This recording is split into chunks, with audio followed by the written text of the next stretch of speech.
Donc c'est là que naît l'idée d'avoir un champagne qui porte votre nom. C'est ça, votre exactement. propre marque. Exactement. C'est de là est partie la passion, parce que évidemment, toutes ces grandes maisons, les maîtres des chais nous enseignaient justement, nous formaient à la spécificité de chaque marque de champagne. Vous venez d'Afrique. C'est ça. En Afrique, il y a cette boisson locale tirée de la sève de palme. C'est ça. En Guinée, ça s'appelle le toukiyi. C'est cela. Oui, c'est ça.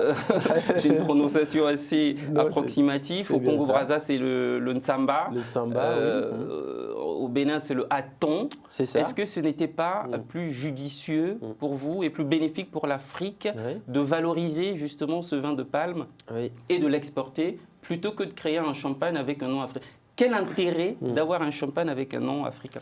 Alors, ça, c'est une seconde phase, évidemment. La première phase, je suis en France depuis plus de 20 ans et je me suis dit aussi que le champagne, quand même, c'est une boisson de luxe par excellence. C'est-à-dire que commencer d'abord par le champagne et pourquoi pas, et même l'objectif à terme, c'est de valoriser aussi le vin de palme.